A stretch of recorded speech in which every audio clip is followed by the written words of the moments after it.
बिस्मिल्लाहिर्रहमानिर्रहीम अस्सलाम वालेकुम नाज़रीन। उम्मीद करता हूँ आप तमाम लोग खैरियत से होंगे और जहाँ-जहाँ से आप लोग मुझे देख रहे हैं, जहाँ-जहाँ से आप लोग मुझे सुन रहे हैं, आप तमाम लोगों को जुमा मुबारक। और अपनी नमाज में प्लीज़ दुआ किया करें पाकिस्तान के लिए कि हमारे इकोनॉमिक कंडीशंस, हमारे पॉलिटिकल कंडीशंस अजीब-सी डिटेरियोरेट करती जा रही हैं, आए दिन मज़ीद अबतर से अबतर होती जा रही हैं, बदकिस्मती की बात है।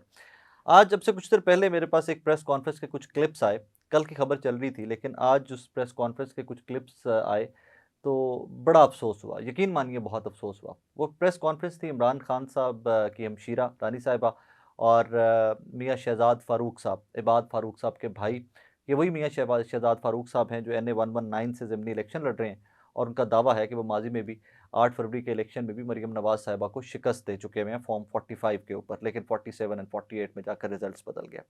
अच्छा, हमें सबको पता है कि काफ़ी सारे कई दर्जनों लोग हैं जो उनका मिलिट्री कोर्ट्स में ट्रायल चल रहा था सिविलियंस का। सुप्रीम कोर्ट में भी केस चल रहा है, वो भी उसके मामलात क्या उसके ऊपर बंदा कमेंट्री करे, लेकिन खबर इतनी दिलगिरफ्ता सी, खबर इतनी वो अफ़सोसनाक सी थी कि मैं स्ट्रेट अप खबर की जानिब आ जाता हूँ।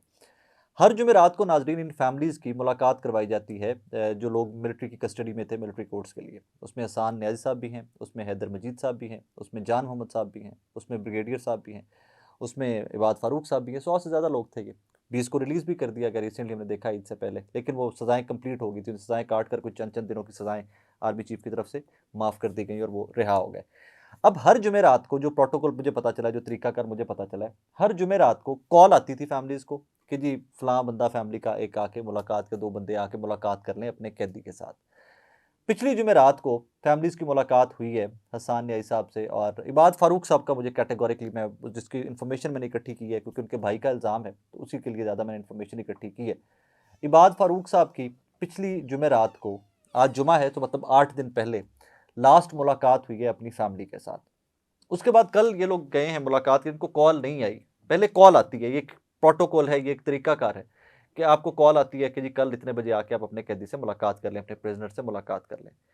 फैमिली का दावा ये है कि कल उनको कॉल नहीं आई और उसके बाद उनके खदशात बढ़ना स्टार्ट हो गए। मेरी जो इन्फॉर्मेशन है, जो मेरे फैमिली से बात हुई है, इबाद साहब के भाई से बात हुई है, वो कहते हैं जी कि हमने अपने तईं, अपने तरीकाकार, अपने सोर्सेज़ से जो इन्फॉर्मेशन इकट्ठी की गई है, हमें ये बताया गया है कि इबाद फ़ारूक साहब और हसन न्याई साहब वो अपने सेल्स में या अपनी उस कस्टडी में नहीं है। हमें ये बता दिया गया कि वो मिलिट्री की कस्टडी में ही नहीं है, हमारे पास नहीं है वो। अब ये बहुत अलार्मिंग सिचुएशन है। इससे अगली बात जो मैं करने जा रहा हूँ, वो इससे भी कहीं ज़्यादा गंभीर है। इल्ज़ाम है शहज़ाद फ़ारूक साहब का, उनके खदशात हैं। वो कहते हैं कि हमें खदशा है कहीं पर इन दोनों को कत्ल ही ना कर दिया गया हो, क्योंकि हम उनको प्रेज़ेंट नहीं किया जा रहा, हमारे सामने नहीं लाया जा रहा। ये बहुत गंभीर इल्ज़ाम है नाज़रीन कि हसन न्याई साहब और मियाँ इबाद फ़ारूक साहब जो हैं, उनकी फैमिलीज़ ने इकट्ठे आज बैठकर प्रेस कॉन्फ्रेंस की है और उन्होंने जो शहज़ाद फ़ारूक साहब ने, इबाद फ़ारूक साहब के भाई ने जो इल्ज़ाम लगाया है, वो बहुत ही गंभीर इल्ज़ाम है। इसके ऊपर थॉरो इन्वेस्टिगेशन की जानी चाहिए। आपकी कस्टडी में एक बंदा है, उसका ट्रायल चल रहा है, वो ट्रायल की हैसियत क्या है, वो तो बार-बार चैलेंज होती रहती है। उसके ऊपर बड़े-बड़े वकील जो हैं, वो सिविलियन का मिलिट्री कोर्ट्स के अंदर ट्रायल के ऊपर सवाल उठाते रहते हैं। वो एक अलग से बहस है, कानूनी मामला है।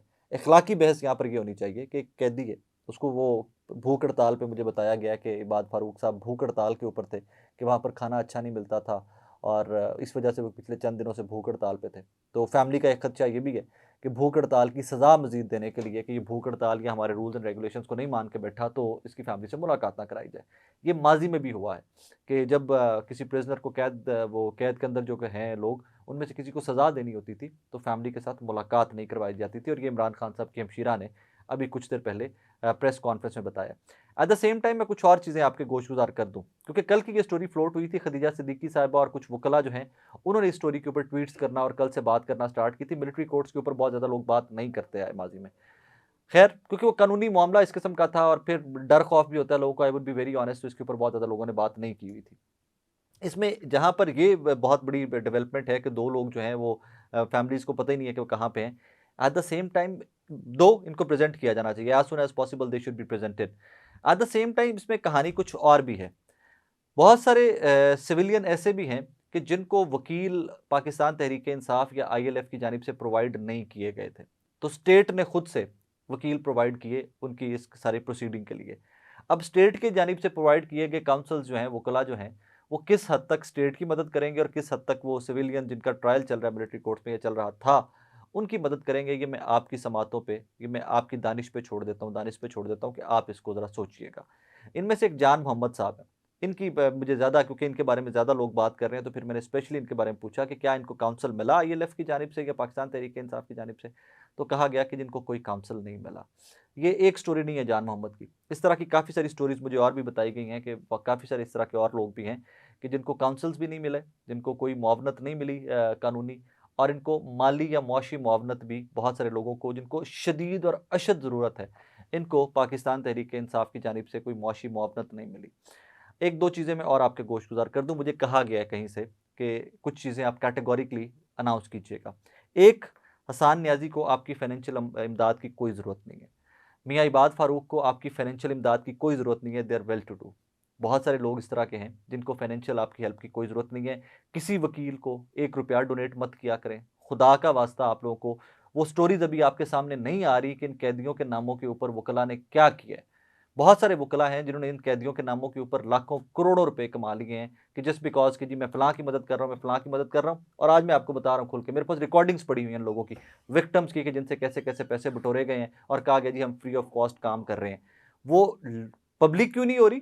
क्योंकि अभी केसेस के ट्रायल चल रहे हैं और वो विक्टिम्स जो हैं उन्होंने मुझे मना किया हुआ है कि जी अभी आप ये पब्लिक कर देते हैं, इनको किसी वक़्त के लिए रखिए, किसी वक़्त के ऊपर अपलोड कर दीजिएगा, क्योंकि आप अगर अभी इनको पब्लिक कर देते हैं तो हमारे ट्रायल के ऊपर यही वकला कहीं से दोबारा असरअंदाज ना हो। लिहाजा खुदारा, जिसको किसी को भी आपने डोनेट करना होता है, डायरेक्टली डोनेट किया करें। आपके पास इन्फॉर्मेशन नहीं है, हमसे राब्ता कर लें, आप ट्वीट कर लें, आप पाकिस्तान तहरीक-ए-इंसाफ के लोगों से राब्ता कर लें, आप उनकी सोशल मीडिया अज़र मशवानी साहब से राब्ता कर लें और बाकी जो लोग हैं विर्क साहब से राब्ता कर लें। डायरेक्टली राब्ता करें, डायरेक्ट फैमिली का नंबर लें, किसी भी अपने दोस्त को, यार को, रिश्तेदार को बोलें कि भाई इस फैमिली के पास जाओ, इनसे मिलो, इनको पूछो कि इनका प्रॉब्लम क्या है, कितने फाइनेंस से इनकी मदद की जा सकती है। डायरेक्टली फिर उसको डोनेट कीजिए। और फिर मास डोनेशन स्टार्ट मत कर दिया करें कि एक बंदे के बारे में कोई ट्वीट करता है, वो वायरल हो जाता है, हर बंदा उन्हें डॉलर ते पाउंड ते उन्हें पैसे करना शुरू कर देता है। ऐसा मत किया करें, बहुत सारे लोगों का जो हक होता है वो हक इस तरह मारा जाता है। बहरहाल ये बहुत बड़ी डेवलपमेंट थी हसन न्याई साहब को लेकर और इबाद फारूक साहब को लेकर। I hope and I pray कि कोई पॉजिटिव खबरें आएँ, कोई अच्छी खबरें आएँ, इनकी एज़ सून एज़ पॉसिबल बताया जाए, इनके इन वेयर अबाउट्स इनकी फैमिलीज़ को बताया जाए। अगली खबर, चंद हफ्ते पहले पाकिस्तान तहरीक-ए-इंसाफ की रहनुमा तो वो नहीं है, लेकिन नाम बहुत बड़ा है पाकिस्तान का, इंटरनेशनली पाकिस्तान को रिप्रेजेंट कर चुका है, एक नज़रियाती कारकुन के लेवल पे मैं इनको रेट करूँगा, कॉज़ वो सिर्फ एक कॉज़ के लिए खड़ी हुई हैं। ना उनको कि शोहरत चाहिए थी, शोहरत इससे पहले उनके पास बहुत ज़्यादा थी, ना उनको कि दौलत चाहिए थी, यहाँ से कोई फंडिंग चाहिए थी किसी की, वो भी अल्लाह का उनके ऊपर बड़ा करम था। और उन खातून का नाम है खदीजा शाह। खदीजा शाह ने एक लंबी चौड़ी जेल काटी 9 मई के बाद, और जहाँ-जहाँ, जैसे-जैसे जेल काटी और यहाँ से बलूचिस्तान तक के कहाँ-कहाँ जेल काटी, वो कहानियाँ आप तमाम लोगों के पास हैं। अभी रिसेंटली 2-3 दिन पहले एक उनका काबिल ज़मानत वारंट गिरफ्तारी फ्लोट होता है। कुछ सहाफ़ियों की जानिब से, कुछ व्हाट्सएप ग्रुप्स के अंदर आता है कि जी उनके काबिल ज़मानत वारंट गिरफ्तारी एटीसी की जानिब से इश्यू कर दिए गए हैं कि जिनको गिरफ्तार करके पेश किया जाए। उसके बाद कुछ मौका परस्तों ने, कुछ ऐसे लोग के जो हर टाइम शरारत के मूड में होते हैं, वो हर चीज़ को अपना रंग देकर और नेगेटिव रंग देकर पेश करते हैं। उनकी जानिब से एक प्रोपेगेंडा किया गया, जी खदीजा शाह पाकिस्तान से भाग गई हैं, she has left the country, वो पाकिस्तान से चली गई हैं, वो केसेस का सामना नहीं कर सकती थी और वो भाग गई हैं, उनको सज़ा हो जानी, ये हो जाना था, वो एंड एवरीथिंग। कहानी क्या थी?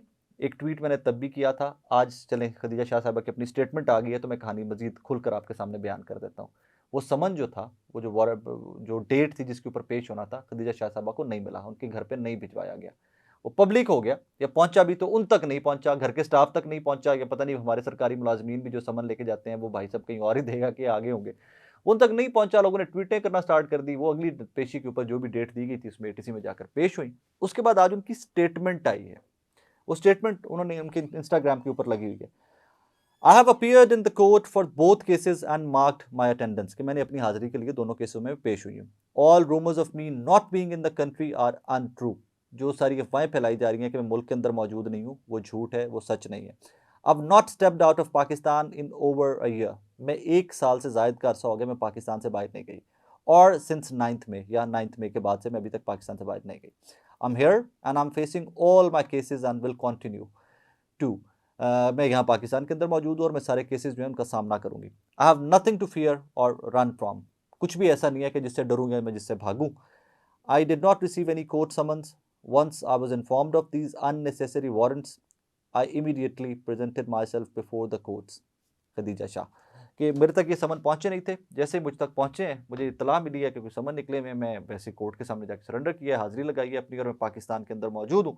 तमाम तर केसेज़ जो हैं उनका सामना करूँगी और कुछ भी ऐसा नहीं है कि जिससे मुझे खौफ हो, जिससे मैं डरूँ। ये खदीजा शाह साहिबा की स्टेटमेंट थी। आई थॉट कि ये मैं आपके सामने ज़रूर रखनी चाहिए क्योंकि इस इन बड़े नामों के ऊपर तहरीक-ए-इंसाफ के जो बड़े लोग हैं, उनके ऊपर प्रोपेगेंडा बहुत ज़्यादा किया जाता है और पॉज़िटिव और नेगेटिव वो मैंने नहीं पता, लेकिन प्रोपेगेंडा इनके नाम के ऊपर भी बहुत ज़्यादा किया जा रहा था। तो ये क्लैरिफ़िकेशन खदीजा शाह साहिबा के सामने आ गई।